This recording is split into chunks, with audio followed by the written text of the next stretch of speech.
Social media myths, 5 social media myths, breaking down those beliefs that are holding you back. And today I have Cary with me. So, hey, well, So I'll just put you on by yourself. Hello, Fred. How are you?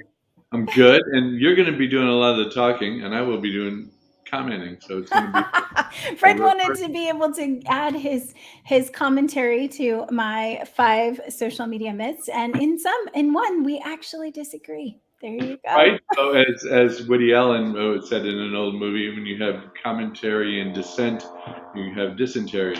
Um, but that's from Annie Hall, I think it was. Anyway, But we actually are bringing you guys 5 social media myths and a little bonus at the end. And so we're going to dive in. And the first myth, well, first of all, let us know if you're watching hashtag live or hashtag replay.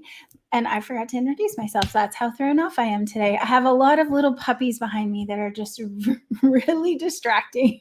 So, my name is Tessa. I am the marketing director at IdeaPros, and Fred is CEO of IdeaPros.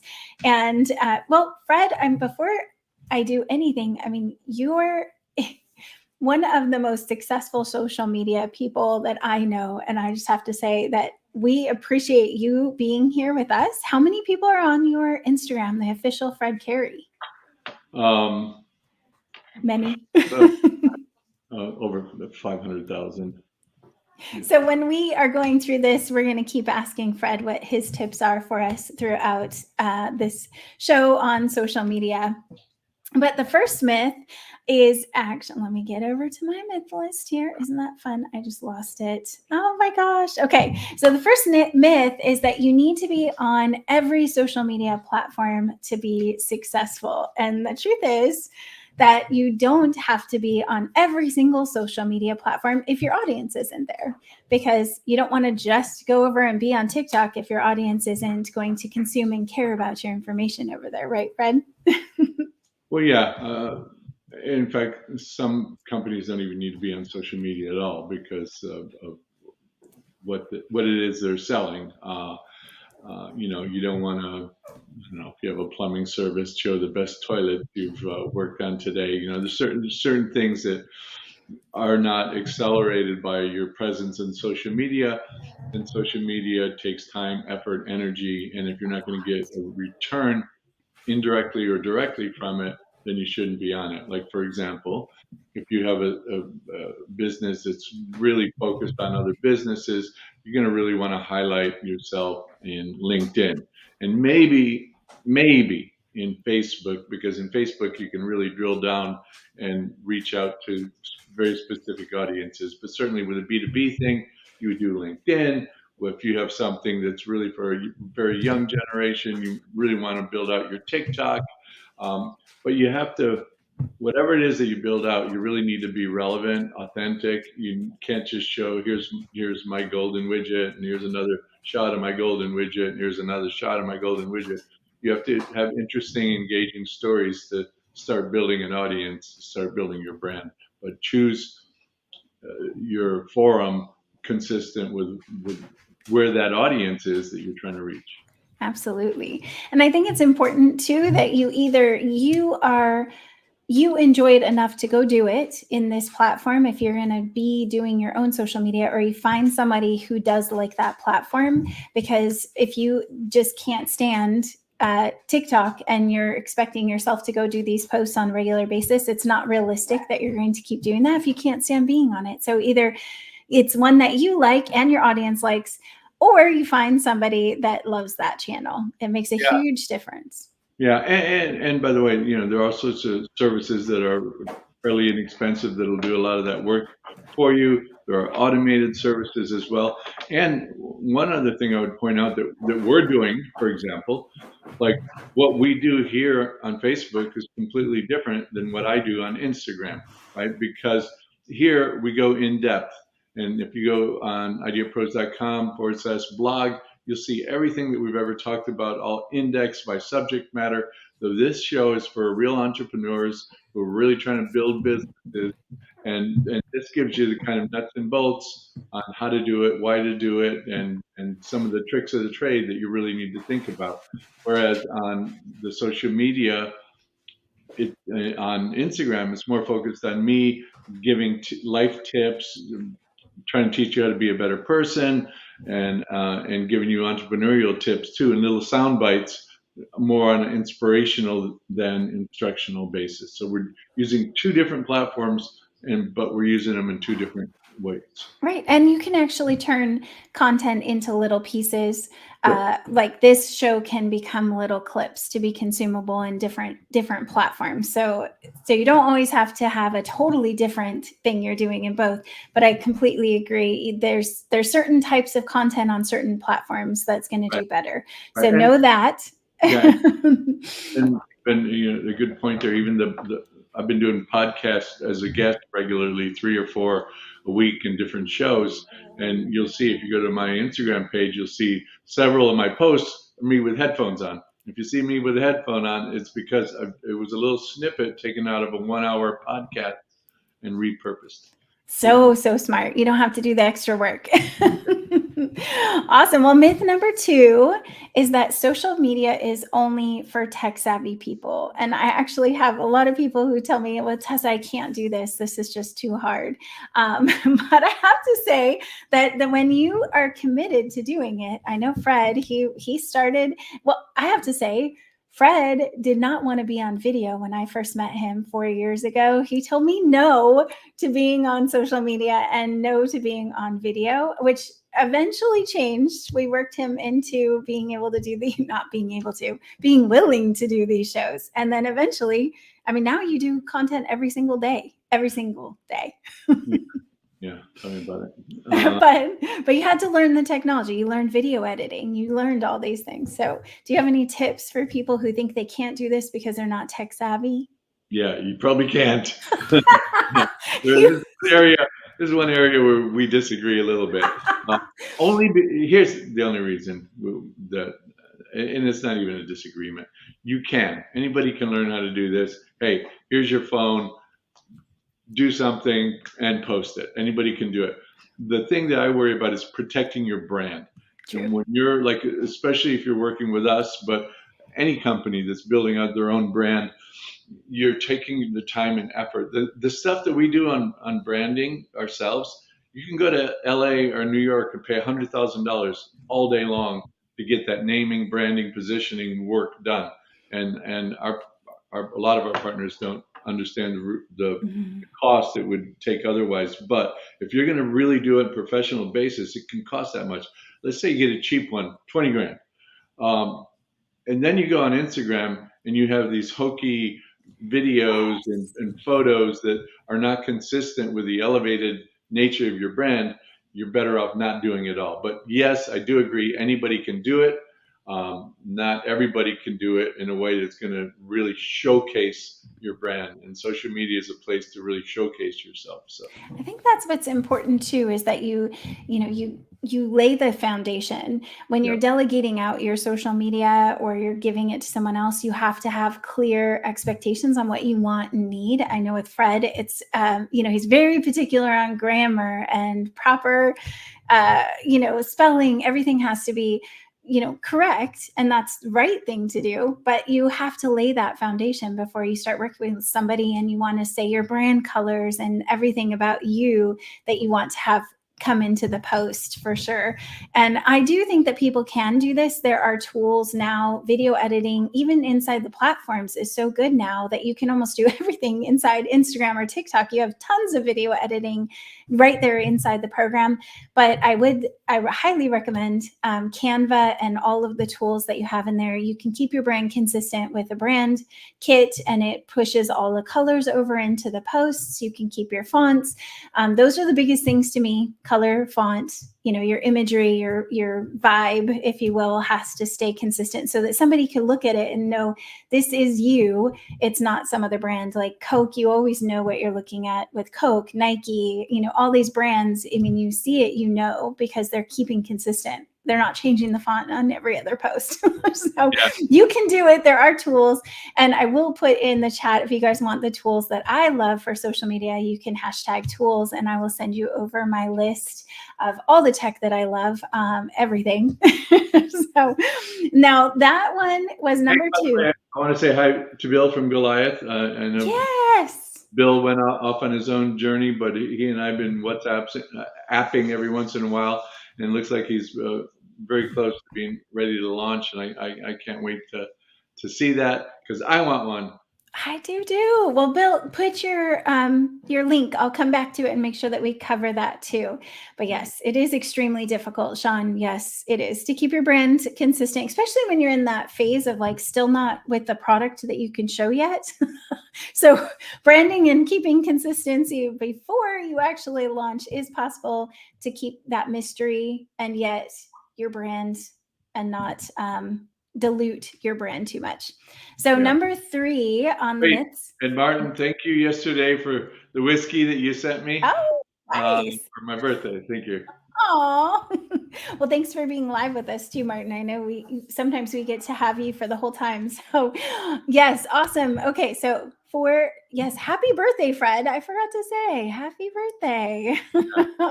I've decided that I asked my kids for a fake ID for my birthday. They wouldn't do that, so they told me to be dyslexic, and so I'm 37. 37. I always say it's an anniversary of my 28th birthday. So that makes people do math and they don't usually spend the time to do the math on it. Yeah. All right, next. All right, next, number 3. You should always respond to negative comments and reviews on social media. So I say that sometimes it's not best to engage with negative comments and reviews, especially if they're abusive and trolling. And maybe this is just coming from my perspective as a female, but if I start to argue, that's like it starts a fire for other people and they'll argue harder. So I know, Fred, you don't agree completely. I do think that if it's a review, you should always respond to reviews fast. I do agree. Yeah. Yeah, I have really mixed emotions about that, and I'm going to tell you 2 levels of this. The first level is um, I think you should always, if it's a legitimate complaint, somebody had a bad experience, I think you should always comment and always try to fix it. In fact, Robert Richmond, who has been one of our advisors, who wrote the Culture Blueprint and was one of the head guys at Zappos, they were voted #1 for customer service 5 years in a row by American Express. They used to love it when they'd get a negative review because they knew if they turned that person around, that person had 2.5 times greater lifetime value, meaning the amount of money that person would spend with Zappos, than somebody that was happy all along. So if you can take somebody that's upset and sad um, and and turn them, that's one thing. There's the other set that you're talking about, the kind of the trollers, the mean people, the folks that I'm tempted to respond to. You know, I'm going to do a little diatribe right now. Okay. We've had all sorts of horrible crap happen over the last 3 years in the world that's affected not only the world and economy, shut down hundreds of thousands of businesses, cost a lot of people their jobs, but it's caused a lot of companies to do things and a lot slower and take a lot longer. And we've been one of the companies that have been victim to that. And we're also victim of a micro issue as well, which put me in a position of a couple of years ago, year and a half ago, trying to figure out what to do with the company. Should I shut it down because we've got this overwhelming world crisis around us, or should I just keep doing what I promised everybody I would do and hunker down? And and I chose the latter. And I haven't paid myself in 2 years. I went out and got a couple $1 million extra mortgage on my house to throw into the company and make sure that even though it's slow and cumbersome and sometimes the results aren't the greatest, make sure that I did what I promised to do.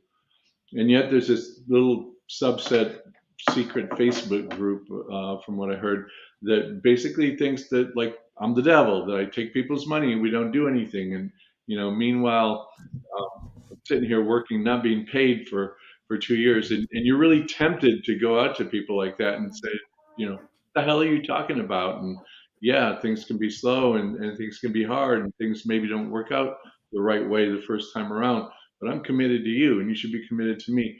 But you're always going to get that group of people that, especially with something like this, because entrepreneurship, as you guys all know, is so hard to do. And even the best venture capital firms, the very biggest venture capital firms in the country, have something like a 12% success rate of companies that really go out and do something well. So it's hard. And there's always going to be a subset of people that are going to blame you for them not working hard enough or long enough or keep digging through. I think Tessa, last week or the week before, you had the person digging and Yes. turning away 6 inches from gold. And so when you get people like that are hate group type people, yeah, it's always best to just ignore those. But generally, if somebody has a legitimate complaint, or even not a really good complaint, if you can respond to it and respond to it positively, not defending yourself, but saying, look, I'm really sorry that you had a bad experience. That's not what we're all about. What can we do to make it better? Write to us directly and we'll make things better. You'll see that 1-star review can change into a 3 or 4 or even 5-star review. Yes, absolutely. And I do think reviews, you need to reply to all reviews. So if they're putting it on Google or anywhere, Facebook even, the ones that I see are they're just not hateful even. They just they're trollers, right? Flat out trollers. So what I will say is that there is a way to block people. Even you could be nice, the nicest person in the world. I have had several of those people that they just come on every single one of my things and say something negative because they just want to say something negative. So at some point you can block them, and there is a way to block on Facebook that the person doesn't see, that they don't get notified that they're being blocked. They're just not going to see you anymore. So I would say that if you're getting a lot of those, something might be wrong. Yeah. What are you posting that's not making people happy, right? But in some sense, I tell people when they get their first heckler or a person that's just being rude, it's like you've made it, because you can't make everyone happy. So you've had enough times that somebody cares to try to take you down a little bit. So yeah, we have this woman that used to work for us that has a horrific problem with anorexia. She looks like she's come from a refugee camp from World War II. And I set up a GoFundMe page for her to help her get the treatment that she needs. And I think we raised about $10,000 for her. And literally, it's really, really sad to see her. And she's trying to post her updates where she's gained a half a pound and stuff. And it's a tragic story. I mean, a life-threatening situation. And there are people that write on there, well, eat more food, or why are you posting yourself so skinny, or I wish I was skinny, and really stupid shit. And those type of people, it's always best to ignore. Right. And if you fight the negativity with negativity, it just keeps creating more negativity. So I say just let it go, block people if you have to, and really don't take it too much to heart when it's just that stuff, right? If it's about you and how you're doing bad at what you're producing, your product has a flaw, I mean, listen for those. So the number 5 is of these myths, and I have 2 bonuses for you guys. Number 5 is you should always post at the same day and time to get the most engagement. And that is just not true. So if you are posting a show like us, you have to kind of throw some things in there to get the audience that isn't at that time. So 4% of your audience sees any post at any given time. Only 4% of that audience is even potentially on that social media channel at that time. So definitely play around with different times. All of the social media tools give you a chart of when your most active times are, which is a little skewed, because if you only post at 3 a.m., and that's it, then it's going to show only 3 a.m. because that's the only time you got engagement, right? So beware of that. But if you are posting at different times, like try weekends, try weekdays, try early, try late. Fred, have you found anything that works really well for you? No, nothing works better than me. It's true. You know, the algorithms that Facebook and Instagram use, they just really a minority of your audience. The only things you can try to have people do is to opt in for notifications. Is one good thing, and you should always say, you know, when new people come on Instagram in particular, we say, hey, we post once or twice a day. Be sure to click here to opt in to get notifications when we post. That's one way that you can make sure that more and more people are notified every single time that you do that. Otherwise, it's hit and miss. There's so many people on social media that they don't want to flood everybody with everything that they follow, especially if you're following 10,000 different people.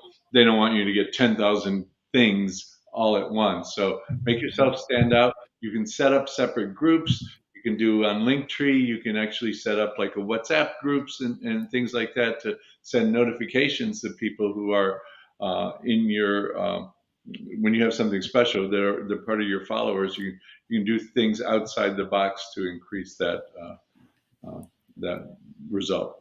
I love that too about the link tree. It is a really good idea for link in bio.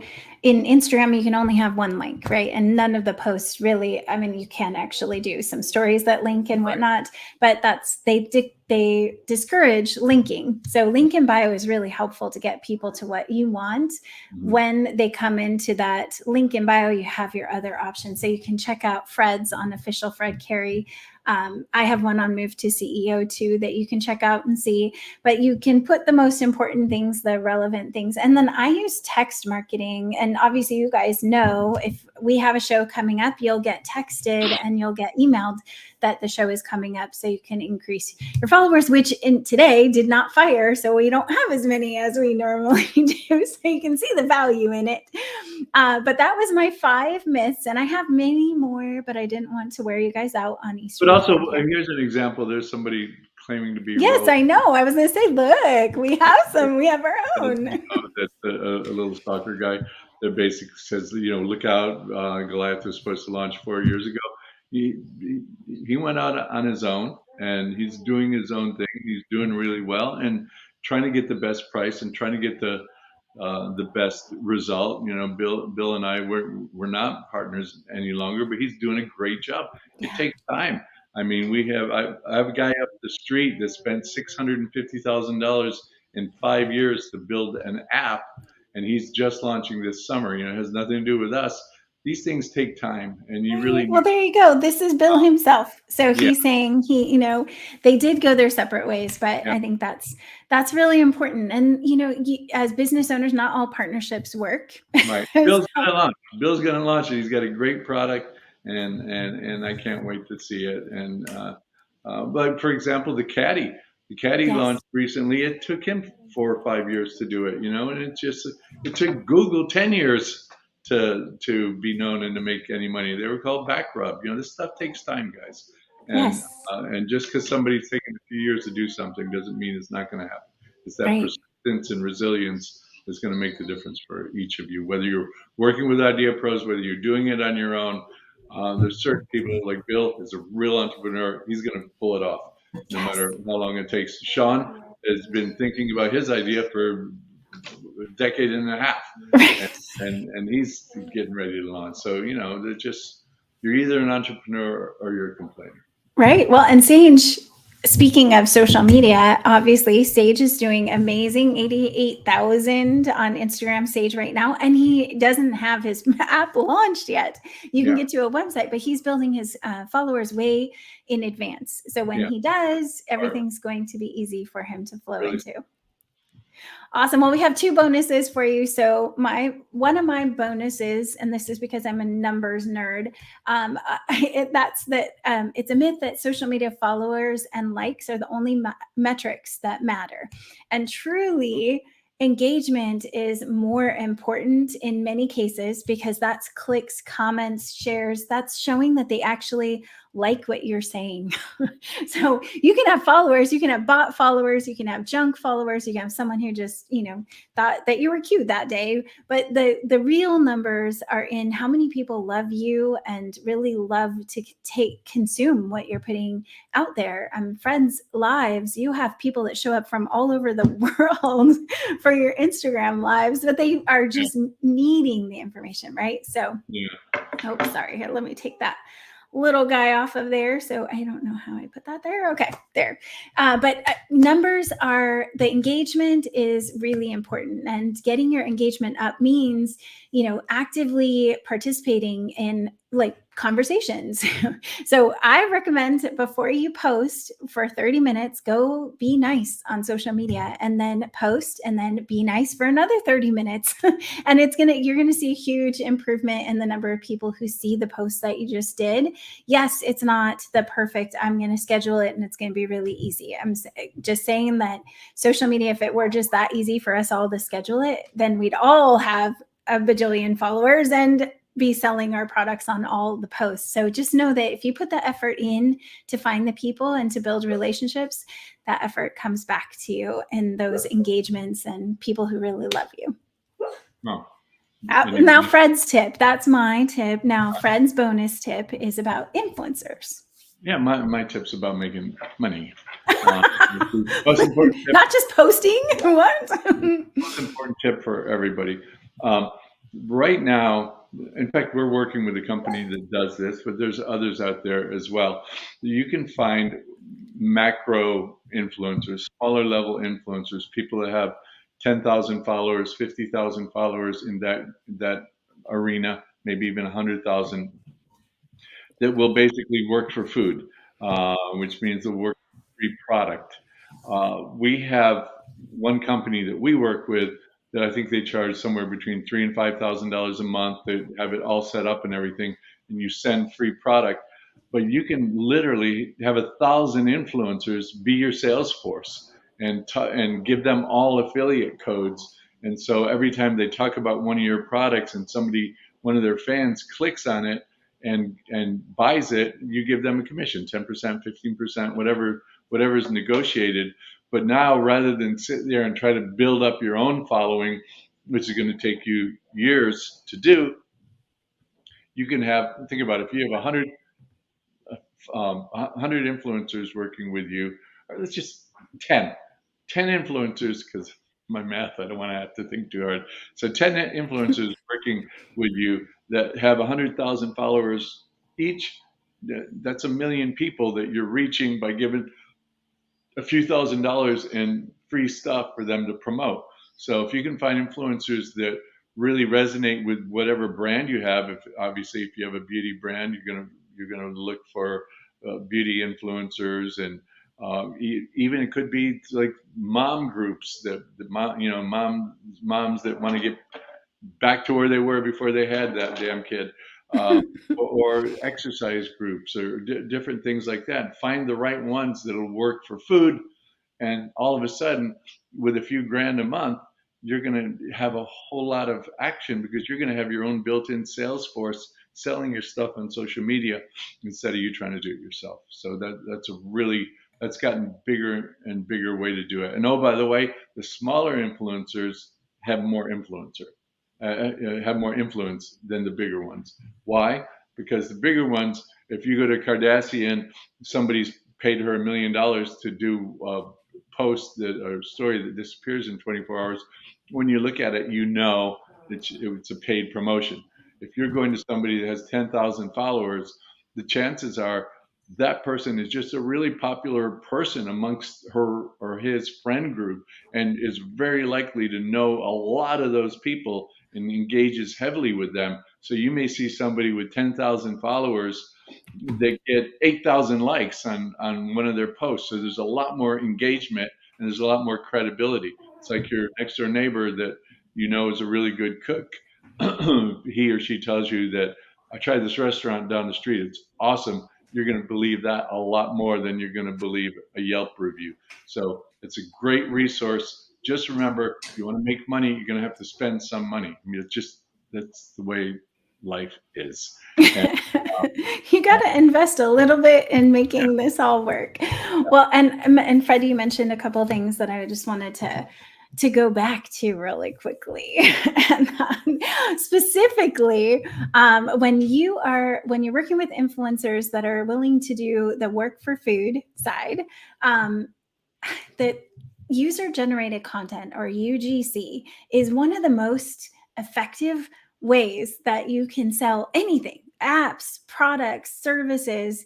Your credibility, everything can be better with someone else saying that you are awesome, your product is awesome. So when we're talking about these influencer campaigns, it's usually in a video form is how they're doing it. I have seen some of the best ads where somebody was they were reviewing a product, walking through it and showing it off, and at the end I was like, man, I really want that. And I don't remember what it was, but I think it was like a slimming outfit or something. And they just show it putting it on. And you're like, whoa, that worked. It's real. It's not just a picture on a page. So I have to say, user-generated content from influencers can be very effective, even if it's not on their social media, even if it's something you're sharing on yours. So think about how you can get those videos for your product and then put them on your sales page or your Amazon.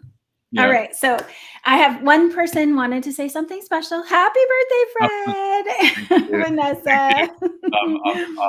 I'm actually debating whether or not to have any more birthdays, or just. Is it an option for us just to not do them? Because I'm fine with not. Just stay my own age. I was going to get a driver's license with all zeros on it, but they wouldn't give it to me. So, but with every birthday, you learn more. And this past year, as it has been for a lot of us, has been really very difficult year for me, for IdeaPros, for our partners, for the world, and we're all plodding along, And yet, yesterday, I thought I was really going to have a shitty birthday, and then my one daughter took me out to this really cool museum, and then we went to a speakeasy, and my other daughter and her boyfriend showed up, and we had a drink and some dessert, and it was a great day. And it just reminded me that no matter how things are out there, no matter how hard things are, if you can cluster around your family and friends and people who care about you and want to work with you, any day can be a great day. And so yesterday was a great day for me,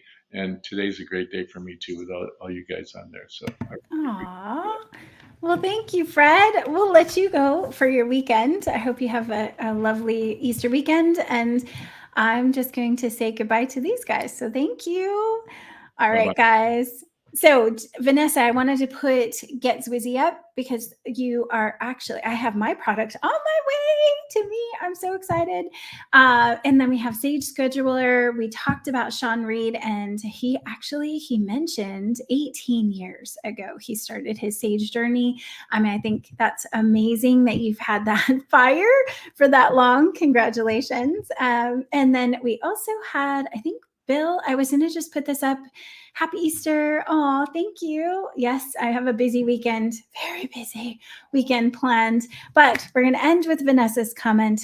Thank you for being here and for watching our shows every Friday at noon Eastern, or no, noon Eastern, noon Pacific time, so that we can just bring you valuable information on how to navigate that entrepreneurial journey. So if you know someone who would benefit, please feel free to share this out. And if you want to get notifications when we go live, hit the link in the post.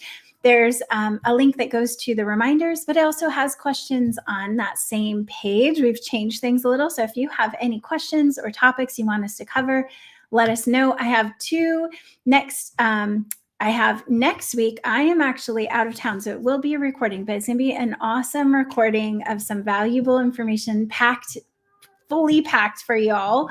I'll probably be in the chat, but it is going to be a video for next week because I'm getting one of the first vacations I've taken in a really long time, but we'll still be here. It's just going to be a combination. I won't be able to be live like I normally am, but I have a crowdfunding expert, and for all of our partners who do the insider circles, the crowdfunding expert is one of the people that's going to be working on, I think it's this month, is our crowdfunding expert, which helps you to understand how to prep yourself if you are interested in doing crowdfunding. All right, well, we'll see you guys all next week. Have a blessed week. Oh, I have to show you guys. So hold on. I'm going to show you some puppies. And see if you guys want to hang around. You can hang around and see some puppies. Okay, come here, little babies. Oh, aren't they cute? They're so cute. Hello. Hello. I think this one's going to have blue eyes, but you know, they all look like they're going to be blue at that age. Isn't it cute? It's a husky golden retriever poodle. She's so sweet. Okay, come here. Come here, poodle. Okay. Okay, this is my life right now, folks. Aren't they cute? So cute. Okay, here. This one looks a little bit more poodle-ish. So cute. You guys want one? Yeah. I have to see. I can see if you guys were commenting anything. Yes. Oh yeah. He's so cute. I know. Well, if you guys want or know anyone in that's looking for an adorable little puppy, got lots. I know, right? You want one. All right, guys. I'll end with the cool puppies. Have a great weekend. Bye.